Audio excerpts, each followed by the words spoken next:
अर्थात श्रीमद्भागवत का जो महात्म्य है पद्म पुराण से दिया गया है। अपने मुख से कोई बड़ाई करता है, अपने को उतना शोभा नहीं देता है। मान लीजिए कहीं यात्रा कर रहे हैं और आपके ही बगल में कोई एक वरिष्ठ अधिकारी गणमान्य व्यक्ति बैठे हुए हैं, आपको उनके विषय में कुछ भी जानकारी नहीं, आप अपनी तरफ बैठे हो, अपनी तरफ बैठे हो, परंतु कुछ समय पश्चात स्टेशन आया, गाड़ी रुक गई और उस समय कुछ लोग आए, 10-11 लोग, और भीड़ में आए, माला आदि लेकर के आए और उनको आपके जो बगल में बैठे हुए हैं उनको माल्यार्पण उन्होंने कर दिया। आपने उनसे पूछा ये कौन है, तो उसका जवाब मिला कि ये तो इस नगर के बड़े वरिष्ठ अधिकारी हैं।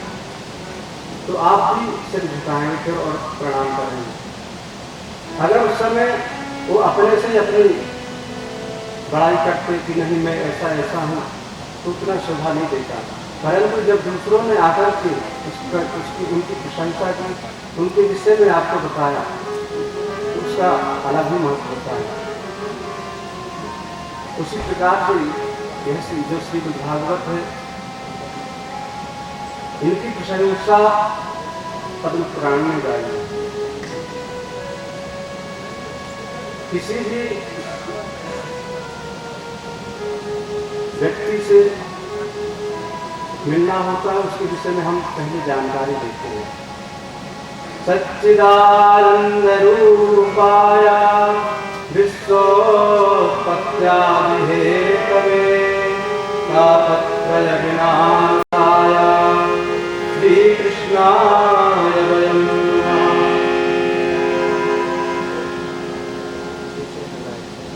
श्रीमद्भागवत का यह जो श्लोक है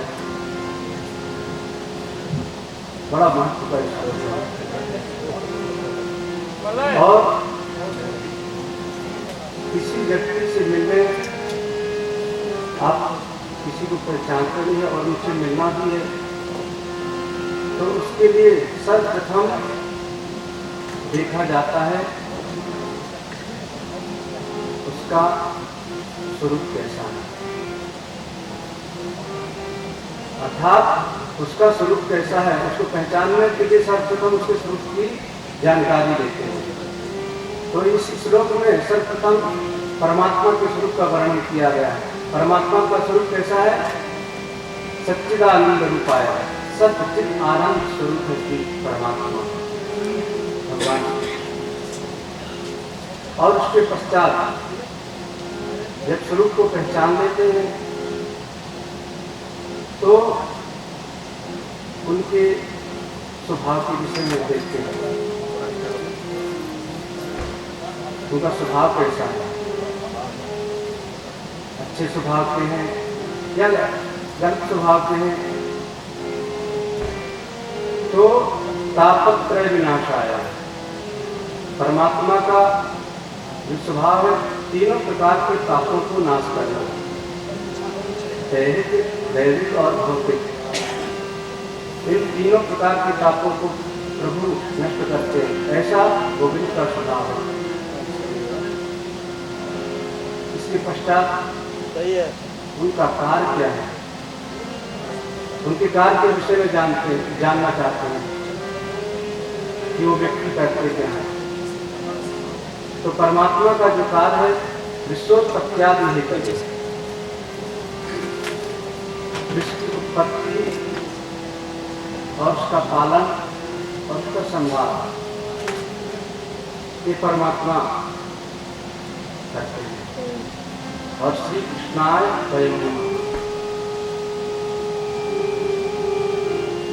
ऐसे श्री कृष्ण को मैं या आपने, हम सभी लोग मिल करके प्रणाम करते हैं ऐसे श्री कृष्ण को।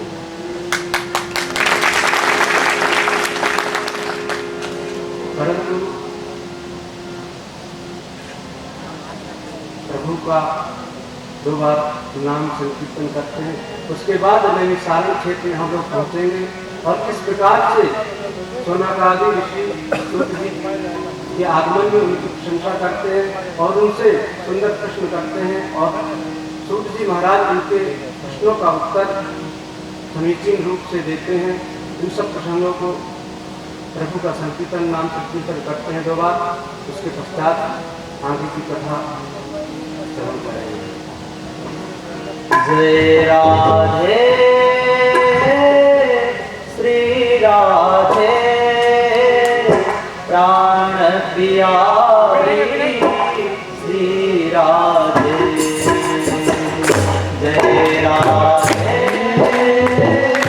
श्री राधे प्राण प्यारी श्री राधे।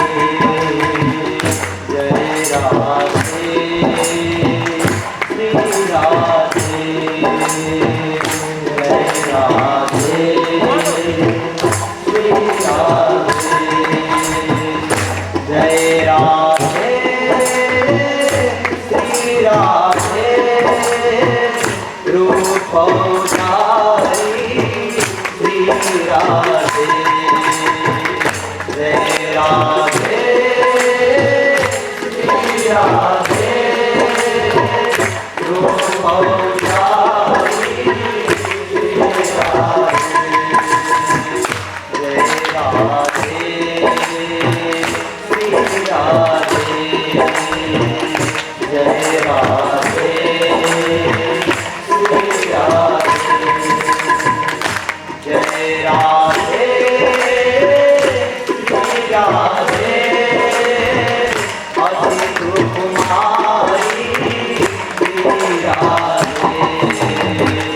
जय राधे श्री राधे अधिक कुमारी श्री राधे।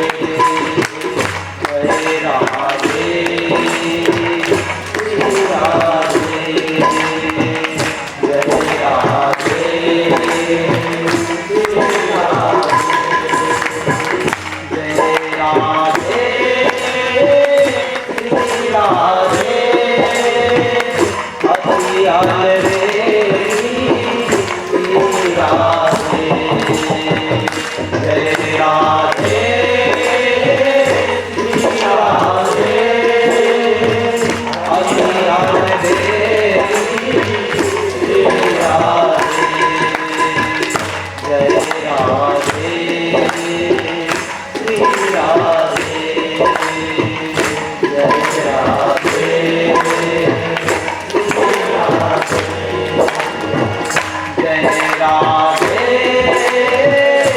श्री राधे हरि प्रिय स्वामी श्री राधे। जय राधे श्री राधे हरि प्रिय स्वामी श्री राधे। जय राधे श्री राधे। जय राधे श्री राधे। जय राधे श्री राधे प्राण प्यारी श्री राधे। जय राधे श्री राधे प्राण प्यारी श्री राधे।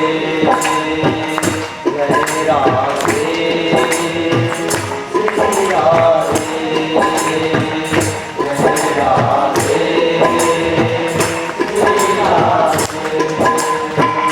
जय राधे श्री राधे। जय राधे श्री राधे।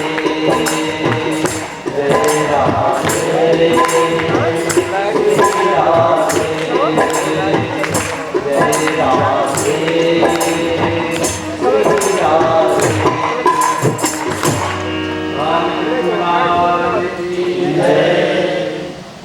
यं प्रव्रजन्तमनुपेतमपेतकृत्यं द्वैपायनो विरहकातरयाजुषा पुत्रेति तन्मयतया सर्वोऽभिनेदु तं सर्वभूतहृदयं मुनिमानतोऽस्मि। इस समय ये और नहीं है और सुखदेव स्वामी जन्म लेते ही आपने कलर कलर कलर और उनके पीछे पीछे उनके पिता महाराज श्री व्यास महाराज उनको रोकने के लिए रोकने में सफल न हुए और वृक्षों ने तन्ने होकर के सुंदर जवाब दिया। वो तो उन्होंने वो कहा हो जाएगा फिर सॉरी क्यों बढ़ाना था आप के पीछे जा रहे हैं वो तो परम मेरे आदमी है उनके लिए आप अपने विकल्प मत बोलिए। ऐसे सर्वभूत हृदय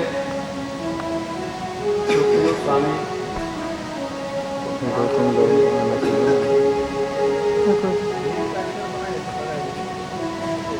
एक बार 88,000 ऋषि उन्होंने ध्यान लगाया और देखा कि आगे बड़ा बहुत छोटा हो जाएगा दारुण समय आ रहा है और और इस समय हल्का सा उनका चेहरा आगे होना पीछे बड़े अत्याचार होंगे और लोग परेशान होंगे।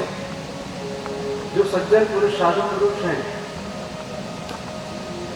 उनको सताया जाएगा और जो दुष्ट लोग हैं उनकी भक्ति होगी उन लोगों की क्षति होगी।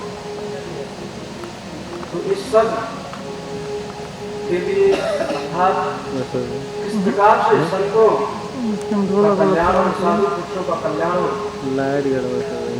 प्रभु के भक्तों को किस प्रकार से शांति मिले कौन सा ऐसा साधन है जिससे प्रभु प्रसन्न हो और लोगों का जो दुख है वो दूर हो। इन सब विचारों को लेकर के सभी संत महात्मा ब्रह्मा जी के पास जाते हैं और ब्रह्मा जी से निवेदन किया इस संसार के दुखों को देख करके आप कुछ उपाय कीजिए जिससे संत महात्माओं की कष्ट की निवृत्ति हो क्योंकि जो आगे समय आने वाला है वो तो बड़ा कष्टदायक है। तो ब्रह्मा जी ने ध्यान किया और इसी ध्यान अवस्था में उन्होंने एक चक्र का निर्माण किया और उन महात्माओं से बोले इस चक्र को मैं छोड़ दे रहा हूँ और आप लोग इसके पीछे पीछे जाइए और जहाँ यह चक्र गिर जाए रुक जाए आप लोग उसी को परम पवित्र क्षेत्र मान करके साधना करना और उस क्षेत्र में जाने से लोगों की कष्ट की निवृत्ति होगी और उनको ज्ञान की प्राप्ति होगी। ब्रह्मा जी ने उस चक्र को छोड़ा चक्र चल रहा है आगे आगे और संत महात्मा इस चक्र के पीछे पीछे चल रहे हैं। चलते चलते बहुत भ्रमण किए और जाकर के एक सुंदर वन है उस वन में चक्र गिर गया और जहां वह चक्र गिरा वहां से जल निकल गया और एक कुंड के आकार के रूप में परिणत हो गया वो और जब कुंड के आकार में परिणत हो गया तो जहां वो गिरा एक आरण्य था और जो चक्र का जो ऊपर का भाग सही है भाग उसको नैमिष बोलते हैं। सही है इसलिए जहाँ वह चक्र गिरा उसको नैमिषारण्य और उस नैमिषारण्य क्षेत्र में 88,000 शौनकादि ऋषि साधना रंग है, साधना कर रहे हैं। अरे उधर उन्हें क्या करना है? नैमिषेषूतमासीनामविवाद्यमामतिं तथामृतरसस्वादा कुशलः शान्तो ब्रवीत्। सोनकादि उनका तो जीवन ही है प्रभु की लीलाओं का गुणगान करना और सुनना और साधना करना। एक दिन सभी लोग बैठे हुए थे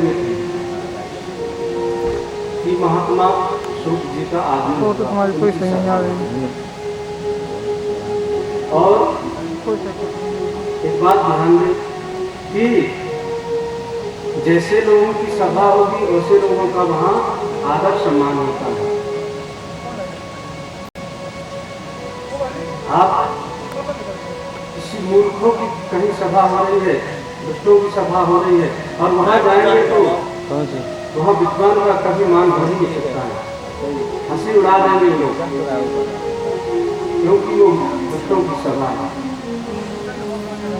और जहाँ बलवानों की सभा होगी वहाँ बलवानों का सम्मान होगा। और जहाँ धनिकों की सभा होगी, जहाँ संपत्तिवान बड़े बड़े लोग उनकी सभा होगी और वहाँ अगर कोई विपन्न गरीब व्यक्ति पहुँच जाएगा तो उसको धक्के मार करके बाहर कर दिया जाता है। परंतु जहाँ विद्वानों की सभा है वहाँ विद्वानों का मान होता है। शौनक आदि ऋषि उनकी मंडली में जो संत महात्मा बैठे हैं बहुत लंबी लंबी अवस्था वाले आयु वाले हैं। कितने लोगों के समय में तो कितने युग बीत गए हैं, 1000-10 लाख वर्ष ऐसी ऐसी उनकी आयु है। और उसी सभा में महात्मा सूत जी का आगमन हुआ और सूत जी का सम्मान किया शौनकादि ऋषियों ने।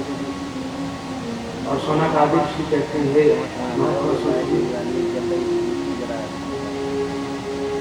आपका स्वागत है, आप हमारे कुछ का उत्तर दें और हमको प्रभु की लीलाओं का श्रवण कराना, प्रभु की लीलाओं को हमको सुनाना। ये घोरे कलो प्रायो जीवश्चासुरतांगता क्लेशाक्रांतस्य तस्यैवा शोधने किं परायम् श्रेयसां यद्भवेत् श्रेयः पावनानां च पावनम् कृष्णप्राप्तिकरं शाश्वतं साधनं तद्वदाहना।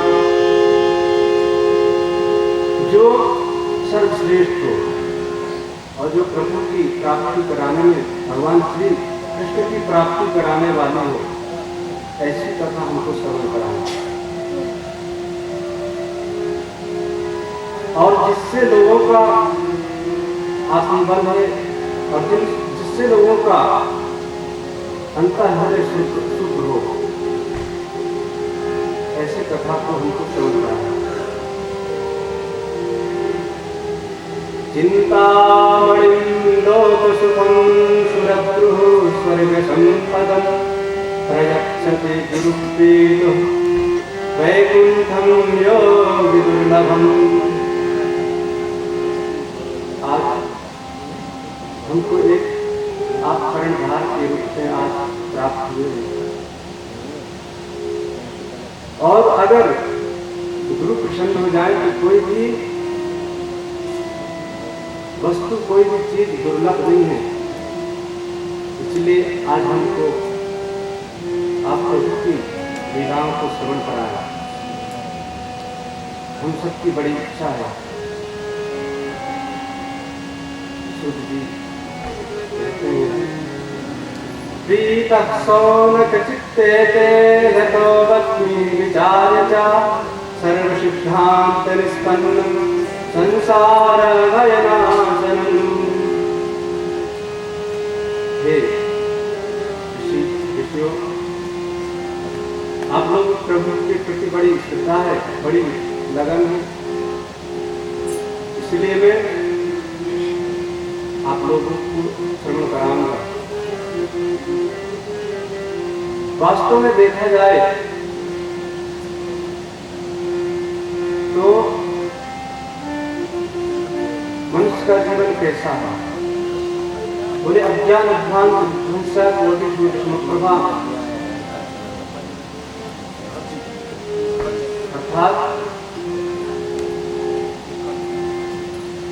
सूत्र भी कहते हैं ऋषियों, मनुष्य का जो जीवन है, जिस प्रकार से एक सर्प होता है और वह अपना मुख खोल करके बैठा है और उसके मुख में एक चिड़िया जाकर के बैठ गई। अब उस चिड़िया का जीवन तभी तक सुरक्षित है जब तक वह सर्प अपना मुख बंद नहीं कर लेता। कालव्याल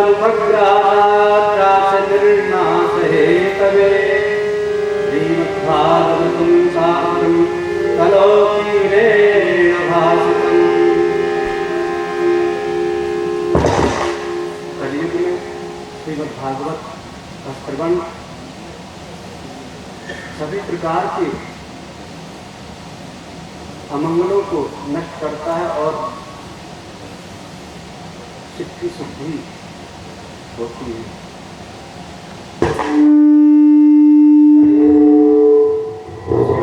ये जो ज्ञान है, श्रीमद् भागवत का जो ज्ञान है, श्रीमद् भागवत की जो कथा है, बड़े दुर्लभता से प्राप्त होती है। इसके लिए तो बड़े देवता लोग भी लालायित रहते हैं। एक बार देवता लोग गंगा तट में अमृत कलश लेकर के पहुंचते हैं और सुखदेव स्वामी परीक्षित को कथा श्रवण करा रहे हैं। देवताओं ने जाकर के सुखदेव स्वामी से कहा कि आप परीक्षित को अमर बनाना चाहते हैं, तो उसके लिए हम यह अमृत लाए हैं, आप परीक्षित को अमृत पान करा दीजिए, उसका पान करा दीजिए।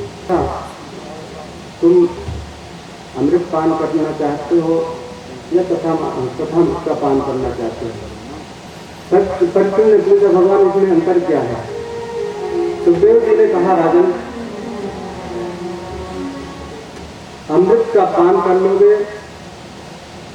तो स्वर्ग की प्राप्ति होगी और स्वर्ग प्राप्ति के पश्चात भी तुमको पुनः भ्रमण करना होगा अन्य योनियों में, और जो यह कथा सुधा है, इसका पान करने से तुम मुक्त हो जाओगे, परमात्मा को प्राप्त कर लोगे।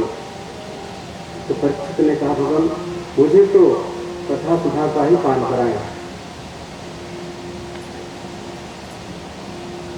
सूत जी कहते हैं कि इस प्रकार से जब सुखदेव स्वामी ने उत्तर भेज दिया देवताओं को और वो कह दिया, वसुधा ककुथालोके ब्रह्मरातो विचारेवं तदा देवान् जहासः। इस कांच से मणि की तुलना करना चाहते हैं देवता। एक तरफ कांच रख दिया जाए, एक तरफ मणि रख दिया जाए, तो महत्व तो मणि का ही होगा। और अभक्तांश विज्ञाया नवदो नवधानतम श्रीमद्भागवती वार्ता पुराणाम अतिकृतः। अर्थात देवताओं को जो भी दुर्लभ है, ऐसे श्रीमद्भागवत की कथा। देवता वहां से तुरंत गए ब्रह्मा जी के पास। ब्रह्मा जी से कहा कि ये सब क्या हो रहा है पृथ्वी लोक में? हम लोग अमृत कलश लेकर के गए थे, परंतु हमको अमृत कलश के बदले हम कथा सुधा का पान करना चाहते थे, फिर भी हमको कथा सुधा का पान नहीं कराया गया। ऐसी भेद दृष्टि क्यों, ऐसा भेदभाव क्यों? ब्रह्मा जी ने कहा ठीक है, आप ही मैं विचार करता हूँ। और ब्रह्मा जी ब्रह्मलोक में ध्यान अवस्था में बैठे रहे और तुलना करने लगे कि ऐसा क्या है शास्त्र में जो अमृत से भी बढ़कर है। और क्या देखते हैं, लघून्यानि जातानि गौरवेण इदं महत् तदा ऋषिगणाः सर्वे विस्मयं परमं ययुः। ब्रह्मा जी ने देखा कि संपूर्ण शास्त्र एक तरफ रखे थे और एक तरफ श्रीमद् भागवत को रखा, परंतु श्रीमद् भागवत का पल्ला